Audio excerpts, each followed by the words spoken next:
Oftentimes we look at our books, we look at our records, and we think we have a sales problem. But what we really have is a planning problem. And that's an us problem. And that's for us to fix easily. And in this video, I'm going to give you some tips on how to boost your sales and how to boost your profit simply by looking at your calendar and planning your seasonal events. There's all kinds around you. They happen year after year. They're so predictable, right? You've got your springtime, your summertime, your fall, your winter. You have those events. And then you have your seasonal ones with organizations, teams, schools, meetings. Everybody has a something.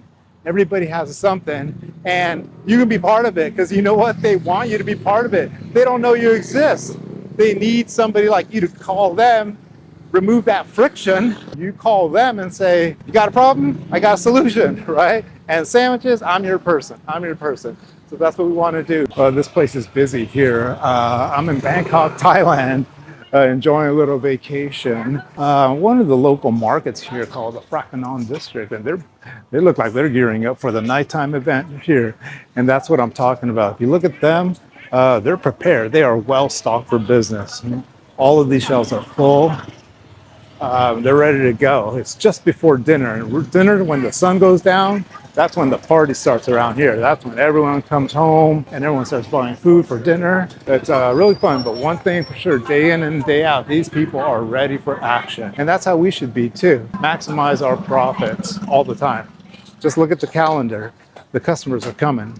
The problem that we face is that most of us fail to plan. A lot of us, we react, right? When things go bad, when things get chaotic, because we weren't prepared, we react, right? And reacting is a problem. And when we react, it turns into chaos, right? And chaos means you didn't have enough people on board to handle the extra business. It also means that you're running out of product.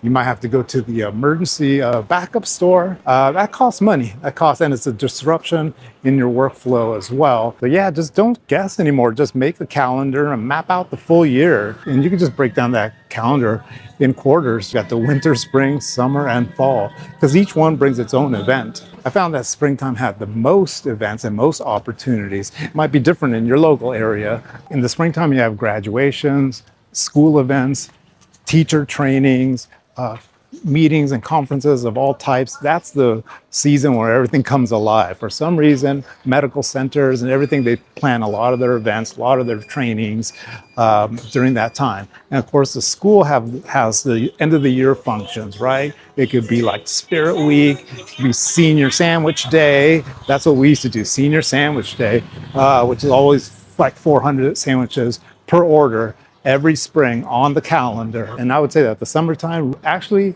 officially starts Memorial Day. That's when we would always feel the tremendous surge, Memorial Day weekend. You have Memorial Day, you have 4th of July, you've got picnics at the park, you have birthdays, you have family gatherings. These are all summertime events that you should be cashing in on. And in the fall, it seems like you have corporate meetings and back to school events, things of that nature. Look, it's predictable every year. Don't wait for orders. Build those contacts early. Make the connections. You're going to want to reach out to medical centers, schools, right? High schools, middle schools, colleges, organizations in your neighborhood like sports teams, insurance offices. Just visit these places and take a simple approach. Just introduce yourself. You just have to reach out. And you start today. Simple. You can make a flyer list like any specials that you want to promote to bring some customers in, or you could just simply show up there with some menus, box of sandwiches, cut up in little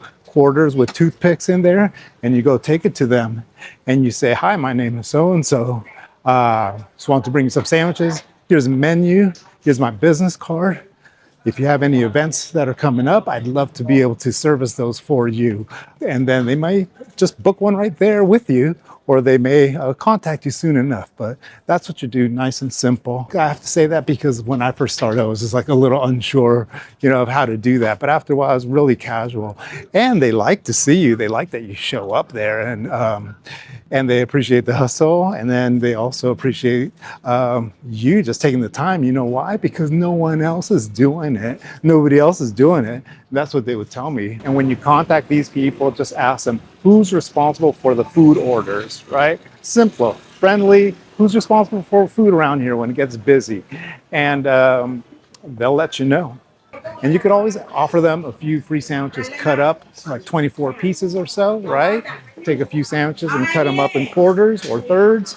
Whatever you want, halves, a small box with halves, depending on the size of their group. Just ask them, what's a good day to bring them a little sample, right? And they remember those things. When you bring them the little sample, show up and give them some menus, whether it be in their break rooms or at their offices, they all have your menu. And of course, they're going to have it pinned there because they're going to like it because you gave them your product for free and they got a chance to try you out. So that goes a long way. So that's what you got to do. You just got to get out there and press the flesh. You got to meet people, say what's up, and build those sales. And if I could give my advice to anyone, it would just be make these connections early on. And when you know people in the community and you talk to them when they visit your shop, ask them what's going on, they'll start sharing things with you and they'll say, oh, you know what? I've got an event coming up. I'm going to give you a call in X amount of time and we're going to get together and do something. You say, yes, sir. Yes, ma'am. That's what we're going to do. But those things happen when you have these organic conversations with your customers. So don't forget, next time that customer comes in that you've seen in your shop a few times, it's your opportunity to say hello, to talk to them a little bit more, let them know that they're not faceless, right? That you appreciate their business without a doubt. Without a customer, we don't have anything. So make sure you appreciate them and talk to them. Get to know their name. Come on, get to know their name. At least they've come by your shop 3, 5, 10 times. For some people, maybe more than that, right? But whatever, start tomorrow. It's okay if you hadn't done that. So there's always a need. There's always a need, right? Everyone has to eat every day. Most people like sandwiches, so there's always a need, whether it be for an organizational event or just for an individual event, right? Somebody might just be having some friends over that weekend to watch the game or so, right? So you never know. There's always opportunities out there. I just stopped to look at this restaurant's menu that was outside, and the staff rushed out real quick to come and try to get me to come in to enjoy their food. And I thought to myself, you know what? Look at them. They're not waiting for me to come inside. They're coming out to get me. That's hustle. That's real. That's the energy that we need. Bring those sales inside. It's out there. I see the opportunity, but we need to make that happen. So we can do that too in other ways, right? I mean, you could run out and snatch somebody that's walking past on the street, but I don't know how that'll translate where you might live, your neighborhood. But out here is perfectly fine. Bangkok does it differently. So here's a little tip. Here's a little something that'll help you boost your sales right away. One thing that I would do is I would create these little flyers, sometimes just communication flyers, sometimes some specials too, right? If I want to run that, but a lot of times just communication flyers, just saying, hey, we do catering, we do bag lunch events for office meetings, we do box catering for larger parties and larger gatherings. Sometimes I put like, a few dollars off, $5, $10 off, whatever it was, first time customer type thing. But yeah, so I would just put those in our delivery partner orders. And it's kind of like my own little mail system, right? It would get out there. And of course, they were already our customers. They liked us, so they didn't mind receiving a little info that let them know that we were offering services, usually at some like little discounts or some kind of promo. I think that would work also because many times, maybe if this person didn't have something coming up, they'd be in contact with somebody that might have something coming up. They might say, hey, I know somebody that could help you with your party this weekend. I got a catering flyer from that sandwich shop down the road. Also let your staff know so they're involved too. They're making sure those flyers go into those bags as well. And this way they can know what you're offering. So when customers call, customers inquire at the counter, they're able to help out with some of that information. And the more you communicate to the public, the more they're gonna know. So we can't just wait for people to call us up and ask us if we do any special catering. We should already be in their minds as this is the place to call when we need a catering. So as well as communicating effectively with your team members and the public, there's other things that we need to do as business owners, right? You need to plan and prepare for the day. So you have to increase your par levels, you have to increase your orders, and you should be executing this simply by reviewing your orders, taking a look at your pars, just making sure that you are ready with the quantities of supplies that you're going to need for the events and the upcoming seasons. You want to make sure that your staffing's intact too, right? So usually before these busy months, March, April, May, obviously the summertime for us sandwich shops, You're going to want to make sure that your staffing is in line, it's in place, and the magic happens in the spring. If we wait till the summertime, then you're going to have a lot of mistakes because it takes a good team member a little bit of time to ramp up. For me, I realize it's more like, honestly, by their 100th day, like maybe 3 months in or so, that's when they start really executing at a level that's effective and helpful to the shop. And to make things easier, you might want to assign a catering lead, right? Or 2 in your shop. There's 2 people that can communicate back and forth and help you out with all this planning and ordering. And speaking of planning, you want to go right back to your planning method, how you store all of this information, right? If you have a master notebook on file on your laptop, a digital file, what is it? Is it part of your loyalty system? But what is the system that you're going to have, this calendar, this magic book of events and notes that you're going to fill in throughout the years? This is really important because it becomes your playbook. It becomes your sales book. Simple. After 1 year, 2 years, 5 years, you're going to be able to go through that. You're going to know a lot of these people, and you're going to be the person in the community. So if you haven't started, that's okay. That's your opportunity tomorrow.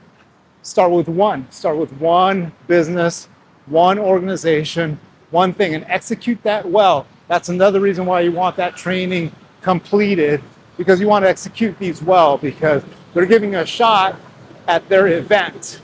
And if you mess it up, it's hard to forgive. Let's say that. I'm telling you from experience. I've had success in executing these events, and I've also had success in messing up. So make sure you take notes, make sure you staff up, make sure you're ready for this business that you went out to get. Because when some busy orders start showing up on your already busy days, it's go time. And that's when you really have to execute with precision. And that's how you build those sales. So it's from the ground up. It's from the ground up. It's just a lot of roads that lead you there, right? It's a lot of roads that get you to the mountaintop. So follow those roads, follow the recommendations that I gave you.